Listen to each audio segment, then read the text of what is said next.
From the podcast studio of WTAP Plus comes your source for sports, WTAP Sports Frenzy with host Griffin Albright. Hey everybody, welcome back to WTAP Sports Frenzy. We've got our second guest of the day here from Parkersburg South. Nathan Murphy just recently committed to Long Island, actually, so congrats on that. But here he is, Nathan. Really appreciate you joining us today. Thank you, guys. Thank you for having me. It's a pleasure to get to talk about wrestling, a sport that means a lot to me. Man, of course, yeah, and it's such a big sport around here, and just so many good wrestlers around the area. You, for sure, included in that group. So, just talking about this weekend coming up, right? Huntington, big championship. Obviously, everybody's going to be there, and it's the goal for every team in any sport to win a state championship. So for you guys, what's this week look like? What's preparation in general been like for you guys leading up to Huntington? For sure. So I would like to say, too, one thing about wrestling is, as we're a day out from competition tomorrow, is that one thing that a lot of people don't realize is that the work that's put in leading up to this isn't just, done last week or in a season. This is something that's accumulated, all year long, because wrestling, there really is no off season, right? Yeah. But one of the biggest things that I think about South is that obviously two weekends ago we had regionals and didn't have a terrible showing there, but that week off that we have, we always make a lot of good jumps. I think we've had a really good year. We might have underperformed here and there, not to our best, but I think that we've got a great coaching staff and a great mentality of looking towards this week. And we've had a good 2 weeks coming into it. So Yeah, that's great. I like that you talked about it's not just a week preparation, right? No. Yeah, wrestling, it's a year-long thing for you guys. There's no off days, like you said. And so maybe talking a little bit about that outside of high school wrestling before the season starts. I'm sure you're wrestling. Maybe you got a team or you're wrestling, around. Yeah. So maybe talk a little bit about that. It's like I said, kind of joking. There is no off season with wrestling, but it's you're always getting work in. You might not become, me personally, not competing as much in the quote unquote off season, but always training. Whether that's going up to Moran and Dublin, Ohio, training, doing his weekend camps, or is during the week, or going to the local Patriot Wrestling Club. Yeah, getting in work with the guys there, or even one thing that I picked up on here recently is helping the younger guys too. Whether that's coaching or just rolling around with them, it's always something to do with wrestling, to just stay in touch, just staying involved in it. So yeah, 100%. And maybe talking about the team aspect of it. How many guys are you guys taking to state this year? We're sending 11. Sending 11. Okay, 11 guaranteed. We've got 2 alternates. So saying somebody misses weight or something, right? One of those guys steps up. Guaranteed 11 to go. Yeah. 11 a good number, and just the team competition of it. Obviously, with the championship, it starts Thursday, and then you're all day Friday, all day Saturday. So I'm sure that's a grind. I'm sure it's a lot to have to wrestle multiple matches each day and have to stay locked in and engaged. So how do you guys maybe lean on each other with the team and just be able to stay locked in and not lose focus? Yeah, so it's always a grind. That's for sure. Especially Thursday night. It's one match. It's a little bit of a weird environment, I'll be honest with you. It's a little bit quieter. It does sound a little weird, right? Yeah. At 6:30 randomly starting the championship. It's not as many people there. It's a little colder. A lot of nerves because, of course, it's a state tournament. Yep. But getting through that first round, and then Friday, of course, is always a fun day. And really just the biggest part is, being there for the guys. Win or lose, letting them know, hey, man, that was a big win, but, we're not done yet. Yeah. Of course, because you got to keep wrestling. And then, unfortunately, the guys that drop matches, just making sure that you're there with them, too, letting them know, hey, man, that sucks. I mean, but you got to keep wrestling. Because ultimately, that's where a state championship's won, is on the backside. Those guys that, maybe drop a match, say Thursday night, but wrestle back and make the podium, they score a lot of points. Yeah. And that's one thing that I think that South, we pride ourselves on, is that, even though we might not have as many guys, say, winning necessarily, but when our guys drop on the backside, it's not like they lose their first match and then they go 0-2. Our guys are always wrestling back, battling back to get to the blood round, punching it through. I think back to my freshman year when we won it as a team. Saturday, which is the Conci semis, and then to those Constellation Finals matches, we lost one match, and that was for 4th. Yeah, and we had it locked up going into Saturday, just because even the matches that we lose, those guys are still wrestling back, fighting hard, and that's something that I think we take good pride in. So yeah, I'll say just in me and Jermaine's experience, neither of us were wrestlers growing up. You probably tell that right away when you looked at us. No offense, Jermaine. Neither of us super tough guys. I don't know about that. You never know. Yeah, but anyways, just coming here, I think both of us mentioned just going to wrestling matches. We were immediately drawn in just with the atmosphere, all the people there. It's huge, and people get really into it. And there's just so many good wrestlers. Yeah. Oh, yeah. And so, Jermaine, I think, what match were you at? You saw South wrestle, right? Yeah, my first wrestling coverage around this area was you guys versus Ripley. Yeah. And you guys as a team didn't come out, but when I saw you made quick work of your opponent, man. It was sick, I'm not going to lie. But Griffin mentioned at the top of the podcast that you committed to Long Island. What was it about them that you said, hey, this is where I want to be for the next 4 years? Yeah, so I think Long Island has got they've got a really good area for me. So I plan on going into business and finance as of right now. And I mean, business, right, being there, like you're 20 minutes from the city, which I think is obviously the networking and the connections. Yeah, it's tough to beat that for business, man. You're in the perfect place. Yeah, for that, I can't for sure. imagine. It's like they made a joke when we took the visit. So a guy from Wolf of Wall Street, his house was like 30 minutes from the campus that they had. So it was like it was like a joke, but obviously like that rooted in business and everything is there. And I think I just had I meshed well with the coaching staff. Coach Johnny, their head coach, he's a younger guy, youngest Division I head coach, which is something that's a little bit different because generally in wrestling those guys are historic. They've been there for a long time, but I think he's got a good platform in what he's working with, and our class is coming in.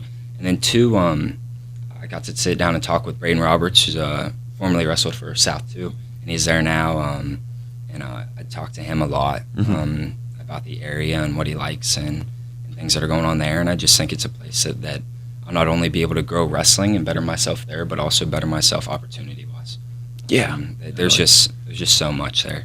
So I'm excited. Yeah, I can imagine. Yeah. It sounds like an absolutely perfect opportunity for you, especially talking about that business thing. Mm-hmm. So maybe just talking about wrestling here, but then trying to get to the next level. Is that something that a lot of you guys are competing for and preparing for? Is like, we want to do well, obviously, at high school, but with the, out of high school matches and maybe wrestling around the country, is that something you guys are all looking for? Like, hey, we want to be able to find a way to make it to the next level and wrestle in college? Yeah, I think a lot of our guys are fortunate that they have that opportunity. Maybe not at the highest level Division I, obviously, but in the few recent years, South has sent multiple guys like Fairmont State, and you see that now. You see like in the state alone, I think there's maybe 5 programs, or I think it actually might be more than that. You see, there's Fairmont, Westlake, Glenville, Salem locally.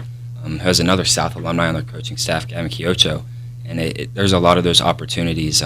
So even for the guys that aren't sure about it, that opportunity is there. But I think you see that a lot now too with this young group of guys that we have coming up. They're really motivated, and I think that's just like the standard here too. Is you watch guys like myself in high school that are going on to wrestling at the next level, and you kind of just want to do that. I mean, that's why I came to South. Yeah.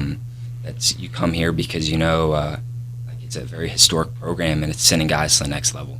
And that was the goal for me from when I really started taking wrestling seriously. Mm-hmm. Yeah. So, and wrestling just as a sport, it seems to be, it's obviously very big in popularity here, but at least on the girls' side, right? Maybe talk a little bit about this. It's obviously expanding. The SSSE just recently sanctioned it as a preliminary sport starting next season. So I talked to Coach Anthony of the girls' team a week or two ago, just kind of about that. Talked to PHS as well.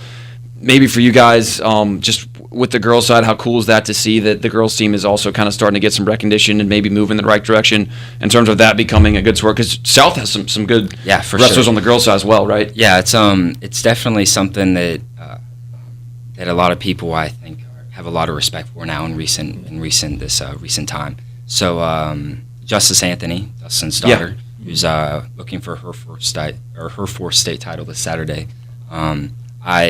When I moved over to here and started wrestling at the club, Justice was one of my first practice partners over here because we were around the same weight. Now that was quite a few years ago. I'm a little bigger now, obviously. Still, but it's still pretty crazy. Yeah, but it's almost like she's came like a family, like a sister to me now because we go through those trials and tribulations together, and it's really cool to see how she's progressed to and accomplished her goals.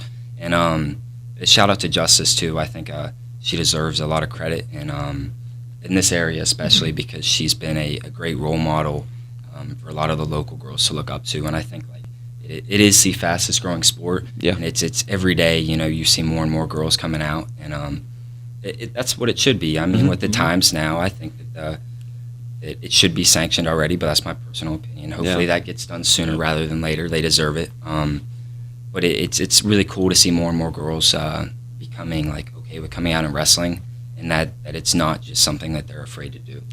Because even if you look back, when Samantha Miller wrestled at South and everything, like I think that those guys she was like a not maybe like a stepping stone, but just somebody like she influenced Justice. I know that now Justice is influencing so many girls and everything, and it's going to be cool to look back in 10 years and be like, right, wow, like this sport's massive now. Yeah, look back at this moment when you were in high school and been kind of was a part of the school at the time and a part of that kind of big turning stone. I've got to witness her. Like she was just at the Capitol and gave a speech too about women's wrestling, and it's been cool to on the outside kind of see somebody else that's like breaking down barriers and stuff and paving the way for another generation and group of girls to come. It's really cool. So yeah, and it's cool, like you said, the role models to see girls looking up and saying, hey, now that somebody's done it, we can do that as well. For sure. Yeah, and it is just a sport that's genuinely growing in popularity everywhere I go. Every time I see girls wrestling, it seems like teams are getting bigger and bigger each year. So that's something that we'll definitely monitor and look forward to just going the rest of the way. Yeah, I think even you look at like the PHS South match. This is what the second year, I'm pretty sure, that there's been that girls' duel too, and it gets intense when you've got former state champs wrestling each other. Like the crowd got into it, and that's like where it's big too. In Parkersburg, like it just means more here, on both sides of the river, and it's really cool that PHS is able to have a girls' team and South is able to have one too, and then looking down the road, maybe like Williamstown gets more of a full team, and then like you've got the whole county with like. Not only, like, are the guys, really making waves, not just in the state but nationally, but then you see the girls doing it as well. And that's where, like, I think this town especially, but even more like the county, like lives and breathes wrestling, and it's really cool to see. Yeah, it's really cool to see these wrestling teams kind of putting some of these schools on the map just with how good they are and how much they win. So maybe turn back to you a little bit. We talked with Dominic earlier about this, but just in terms of weight classes, making weight, I feel like that's, as full-grown adults, that's something that we struggle with, is losing weight and staying at a good weight. So I'm sure for you guys, maybe sometimes making weight can be stressful, but just maybe maintaining your weight. And if you come up to a weigh-in time and you maybe need to drop a pound or two, what's that like, and how do you kind of control your weight throughout the season? Yeah, so it's another thing that's just as big of a grind as it is going in the mat room and paying your dues and working hard. It's kind of funny you bring that up. So weight for me has been something that I've cut my fair share of weight, and then again too, like here in this year, like I really came into my own and feel really good at 165. Now, I will say, too, that, I missed weight this year.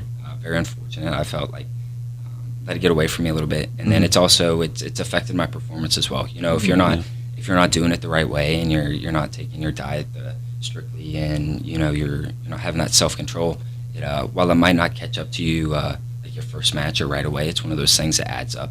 It'll get you in the end.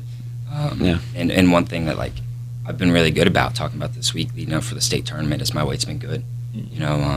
We had last week, it was big on, not getting too heavy, not letting it get away from you, coming in Monday heavier than what you should. It's one of those things, man, you get to Saturday night or maybe Friday morning, like you might think you're feeling good, but, your body's still tired from Monday.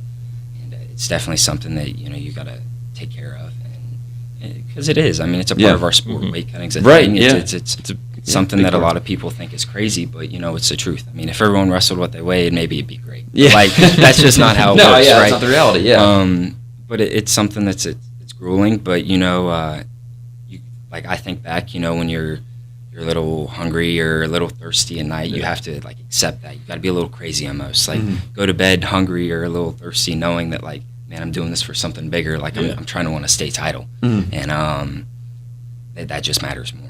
So Totally understand. And now kind of talking about your journey as a wrestler, maybe we can start with South. Is your freshman year, maybe even before that, what do you think are the biggest strides that you've made? What are the biggest improvements and the biggest lessons that you've learned from early on freshman year, maybe even before starting out wrestling, up until now that you're fully committed to go wrestle at the college level? Yeah, I think like first off, I owe a lot to my mom. She's been very supportive of me. I'm from Williamstown originally, and she was okay with we deciding to make this move to Southside to better myself in my future. And so shout out to her, owe her a lot. But going back to it, like my coaches, that's been a big thing. They've really helped me obviously progress physically, but also mentally too. And there's so many people that I could sit here and go on and on and on and thank. But I think that's the biggest thing is that technique's been there. I'd say I've always been fairly technical, but like the biggest stride I've made in this year alone was the mental side. Getting in contact with a sports psychologist, talking to him regularly. Just spoke with him Monday about leading into this week and everything, and getting your mental right. Because when you're wrestling, it is just you out there. Right. You walk out on the mat, like there's a lot of people and a lot of nerves and everything, and like the biggest thing is just like being okay with those nerves and accepting them with like that pressure. Like like I should be thankful that I have this pressure, and looking at it, and it's because I've put that on myself because I expect so much, and it's not a bad thing. And that's definitely been the biggest stride I've made here recently, is just like on the mental side of it, because it's a grind. It's really tough, and really believing you're the best and being okay and comfortable and just wrestling free and scoring points. That's when I wrestle my best. So. Yeah, I love that you brought up the mental side, because I think that's something that's applicable to a lot of things. Sure. But especially in sports. I'm sure, Jermaine, you can relate to this on the baseball side. My coach used to always say that baseball is 90% mental, 10% physical. It's just kind of a battle.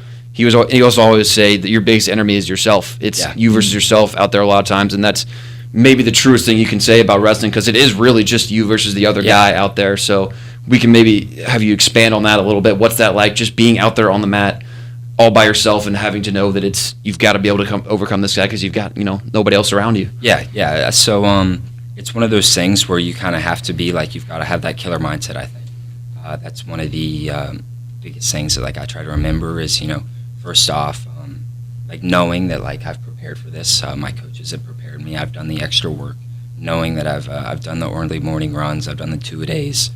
My weight's been good, like we just talked about. All those things add up, mentally and physically, get you feeling good. And then on the other side, like knowing that my coaches believe in me. Anytime I look in the corner, if I have to, you're not looking over in the match all the time, but if I look over, they're always, they're clapping. Cam Smith's a little bit more laid back in the corner, but when he gets a little fired up, he wants you to go get another takedown.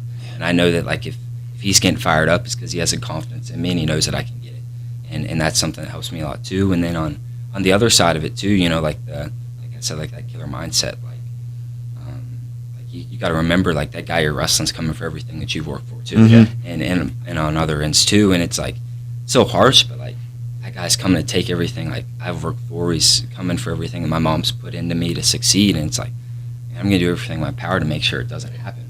And then also like I get like excited like knowing like I'm at the state tournament, like I'm gonna go stop this guy from accomplishing his goals, because like he's not gonna stop me, And you just have to embrace that, go out there, and it's like getting ready to go on the mat. Like right before I wrestle, I'm always playing "One" by Metallica as my walkout. It's like the song that's in the headphones I'm listening to. Absolutely. And it's getting me That'll going. get anybody fired up. Yeah, and it's like just getting in that mode where it's like, all right, it's time to go to work. And that's the exciting part. That's why I think I love it so much, because at the end of the day, it is me versus someone else, but like it is on me too to go out there and get it done, and I like that. I like that pressure. I want that. So yeah, you talked about having a killer mindset, but Griffin said like in baseball, it's a lot of failure in that game. When you fail, how do you approach? How am I going to shake back? What's your mindset like in those situations? Yeah. So they always say that like what's the statement, like you're never losing, you're always learning. I wish it was like I could embrace it that way. That's tough to accept. Yeah, for sure. It's tough to really accept that one. Especially like with what I just said, like anytime in wrestling, like you lose, like there's nobody else to blame it on. Like that guy just beat you, and he's taking away your goals and everything that you've worked for too. And especially like a tournament, you have to get ready to go. Like we can look at WSAZ this year. drop a tough match in the semis. Unfortunately, didn't get in my offense enough and let it get end up losing a really close match right there at the end. And knowing that, all right, I got to get ready to go. The Conti semis match, and got to wrestle for third and being able to wrestle back. And I think that's a big thing too, that it shows the rest of the guys on the team is even if you lose a match, you're still able to wrestle back. Which is what we talked about towards the beginning, and that's where we foster a lot of our team energy. I feel like is because you see a guy lose and it sucks, but then being able to watch him go back and still go out there and wrestle and take it to someone, it's all right, he's able to lose, but he's still going out there and doing his job, and that makes things a little bit easier. Yeah, so. Man, honestly, I don't know about you, Jermaine, but you got me fired up. For that real, killer man. mindset, man. Yeah. You got me ready to go out there and try and wrestle somebody. Yeah, it's I'm sitting here talking about it, I'm getting ready. You're fired up. Let's go now. Let's go to Huntington. Yeah, it's I'm excited, and I think I owe that a lot to our partners and our coaches, and just like I said, it means more just for this town. It's exciting. And that's the biggest thing too. It's my last go at it. I'm expecting 4 matches here at the state tournament and a state title, and I'm ready to go get it. 100%, man. Definitely. Yeah, well, best of luck to you, dude. Thank you. Really appreciate you joining us today. And Sure. if I were a Thank you guys bet for man, having me. I would bet a lot of money on you to win a championship this I weekend. So, appreciate it. good luck to you and good luck to South. Thank and you. again, thanks Thank for you joining guys. us. Yeah. Thank you guys for having me again. Of course. Yeah. And that's going to do it for WTAP Plus Sports Frenzy. Thank you for joining us for this episode, and we will see you next time.